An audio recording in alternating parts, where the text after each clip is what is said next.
Week 13 running back rankings. Let's break down who you should be starting in Week 13 at the RB position, what dilemmas you might have, and we're going to talk about the matchups as well. The Fantasy Football Show Running Back Edition begins right now. From the FantasyFootballShow.com studios, it's the Fantasy Football Show.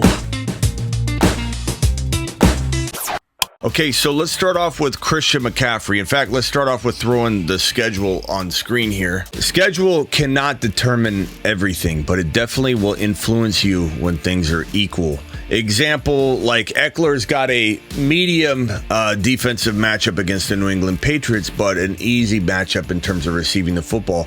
Every running back right here is a dynamic PPR machine in today's NFL. So running backs are in a way a position you don't really factor in matchup too much if you believe that running back can catch, and we believe every running back on this list can catch. So we're going to break down the best we can. Matchup will determine some things, but I want to get that out of the way.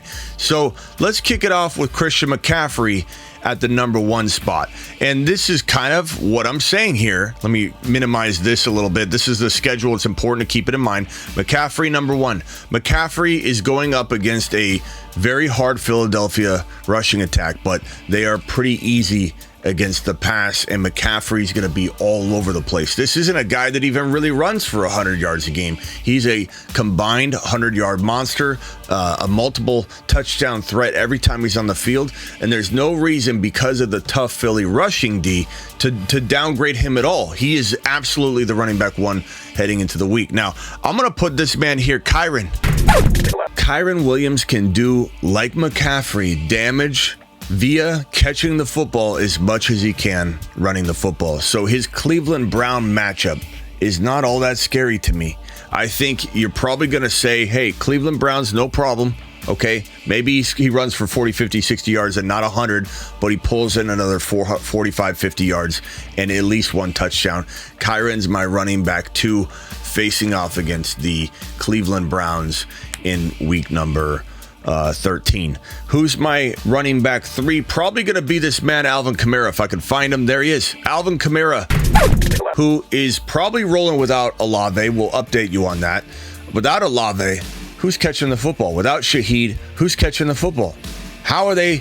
Yeah, it's a relatively tough rushing attack against the Detroit Lions, and this game, as you can see right here, is in New Orleans, the third game here on the list, or after the Thursday game, the third game. And I don't really know what's in store for him on the ground, but I would say 100 total yards seems totally in the cards here. A touchdown, 5, 6, 7, 8. This could be one of those 9, 10 reception games for Alvin Kamara. Tons of dump off passes. This guy is going to be a PPR machine. He is an absolute top 3-4 running back in week number 13. And this will be one of those games where people come out going, Kamara winning, league winner, and for good reason. But there will be celebrations, whereas right now people are kind of saying, I don't know what to think of Kamara right now, Smitty. Well, guess what? It's going to be back. He's going to be back in action this week. Now, this one is dependent. This could change by the time this video is an hour old. And let's say Achane sits, then we're really putting Mostert in this territory. I will put him around Mostert 5, 6, 7 if that ends up happening. But Achane is, at the current moment, no more likely to sit than he is to start. I'd say he's leaning towards starting more than sitting. And if he does sit one more week, there'll be pandemonium. Panic everywhere. Panic Peters will come out of the woodwork on this kid saying, he's garbage, you can't stay healthy. And I'm not jumping ship at all. If he doesn't play week 13, nothing changes for me. Everything's just delayed. Once he gets on the field, he's a top 5 running back like he was every time he was getting starter type volume. And when I say starter type volume, I mean above 40%, not even 80%. We're talking 45 to 55 to 59, 58% of the snap share. He was doing top 1 to 3 running back work, top 1 to 4 running back work. He was scoring multiple touchdowns. He was all over the field, the best running back in football. Achane, if he's on the field in week number 13, I feel this is even low. I think the only reason I'm putting him here at 4 is because there is a little bit of threat of him getting sat one more week. So I'm just kind of prioritizing here. But Achane, if he's starting easily as arguable as any of these 3 guys, these are the big 4. In fact, I'd probably say I'd probably say that maybe we throw Eckler in here. Maybe we don't. Bijan could slip in. Gibbs could slip in. But these are the locked-in top 4. Like, without hesitation, almost a tier break in a sense if Achane is playing. Now, Eckler's a fantastic play as well. Oh, and as for Achane's matchup, he's going up against Washington. This is an easy run assignment. This is an easy pass assignment. The only thing that makes me think they may sit him one more week is that it's such an easy win that they can do it without him, and they say let's wait a week on Achane. They may do that because the playoffs are their biggest concern. The seeding's their biggest concern. Locking down that division win is their number one objective. And quite honestly, I think they feel the bigger picture is more important, and I can understand that, and it's going to be frustrating. And again, I'm going to have to calm the waters. Everyone's going to be in an uproar, but people are going to be saying negative things about his ability and not just the situation. Oh, he's garbage. You can't. He's not good, Smitty. He's total bust. No, he just isn't playing right now. It's unfortunate. They're two very unfortunate knee injuries that are not in his ability to control, especially the re-injury. Comes out and gets suplexed on his knee. He can't control that. Everyone out here would have tore their ACL had that happened to them. This guy came off the field, said, let me go back on the field. Miami Mike didn't send him back on the field. Miami Mike held him out the rest of that game and then held him out in week 12 as well as a precautionary, where hopefully plays week 13. But they could sit him out because Washington should be a cakewalk. That's the thinking. Hopefully he ends up playing. Austin Eckler would be number 5. Eckler has a New England Patriot matchup. You can see that matchup right here. Eckler probably, this is in New England, has I call this a medium type matchup against the run and an easy matchup against the pass. So there's no problem in terms of his matchup whatsoever, giving him an opportunity to deliver top 1 to 5 running back numbers. Eckler is a great bet for 100 total yards and a touchdown. At this point, this is where it becomes like, okay, are we going Bijan? Are we going Gibbs? Are we going another player? Let's put Bijan and Gibbs right here. Bijan and Gibbs. So we've got 1 McCaffrey, 2 Kyron, 3 Kamara, 4 Achane, 5 Eckler, 6 Bijan, 7 Jahmyr Gibbs. Now, Bijan is going up against the New York Jets. They're a good team. This is in New York. They're a good team on defense. Let me correct myself. They're a good team on defense. And I would call them, quite honestly, an easy matchup against the run, though. And the fact that Atlanta is having trouble passing the football, they have all year. They have a quarterback crisis, and they've got to potentially run the football down the New York Jets' throat. That's probably what they're going to do.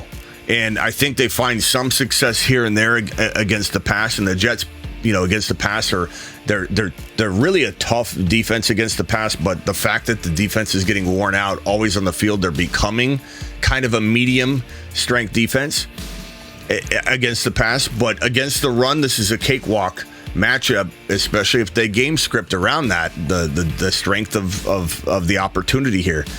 Bijan is going to have one of those 100-yard games, maybe multiple touchdowns. Ride Bijan into the sunset this week 13. And then after that, we're going Jahmyr Gibbs. Gibbs is going up against New Orleans. They're in New Orleans. Detroit's in New Orleans. And New Orleans is relatively decent against the run. We call them a medium size matchup. We'll put them in the orange category, not a red line or anything like that. And then they're pretty easy against the pass. For Gibbs to get 100 total yards, that's going to be a cakewalk. 4, 5, 6 receptions should be easy if they throw to him. Rips off a 30, 40-yard reception. Maybe his touchdown comes via the pass. I think Gibbs has a phenomenal day. In fact, I feel like I'm disrespecting Gibbs by putting him this low, but Gibbs should have a day. And that gives us McCaffrey 1, Kyron 2, Kamara 3, Achane 4, Eckler 5, Bijan 6, Jahmyr Gibbs 7. And so that puts us, ETN has fallen from grace, but it doesn't mean ETN can't be, let's move everybody over. It doesn't mean ETN can't be a monster in this game. It's a matchup that should be pretty damn good for ETN. I would call it on the easy variety against the run and medium at most against the pass. So his opportunity to pop off a big run, score a touchdown or two is very much in the cards. This could be the bounce back game of ETN's back. And I fully think that this is hard. It's hard to rank him. Like, I could put him here. I just want everyone to know he's here, but I had to pick a running back, and I kept having to pick a running back, and before you know it, Etienne's ranked right here. He could easily be 5 on the list. I just want everyone to know his matchup's not horrible. I'm not disowning him. I'm a little concerned about the Dearness Johnson workload divide, but we're going to go ahead and say that this is a bounce back game for him. Where's little Tony Pollard when you need him? And when I say little Tony Pollard, this man is not little. Everyone calls him little. It's kind of an inside joke, but Pollard is an absolute question mark right now across the fantasy space. There he is. He's even hiding right now. I'm going to put him here. I'm going to say Pollard has a nice day. This is running back number 9. Tony Pollard goes up against the struggling Seattle Seahawks on Thursday night. If Thursday nights have been kind of a blessing in some ways, it's been the Monday night games that have been dreadful, and that concerns us about Etienne, I suppose, right?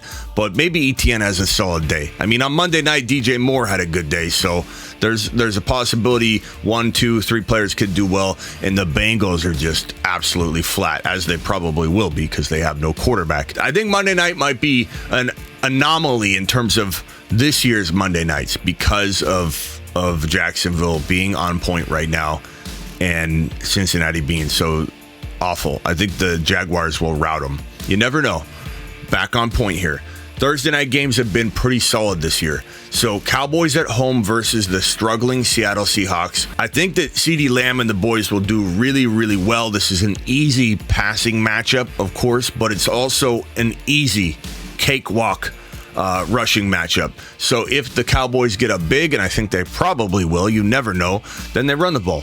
And I think Pollard, no matter what, is going to find room to catch, run, and do his thing. So Pollard should have a nice bounce-back game. I like him this week a lot. Now, deciding between, I'm going to rank 10, and then we're going to kind of like gently massage the other names all around the screen, but we're going to pick one more and call it an even 10.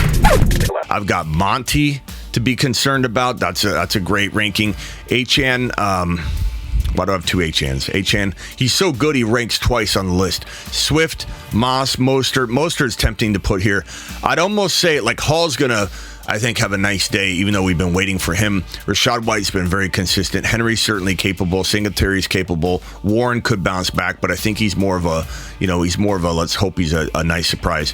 I think, Pacheco is probably the guy that's going to go here. Pacheco or Mostert would probably tie, I think, and then Monty. It would almost be in this order, but this would be number 10. Pacheco, Mostert, Monty conversation. And Pacheco is going up against the Green Bay Packers. It's in Green Bay, and Green Bay's easy against the run.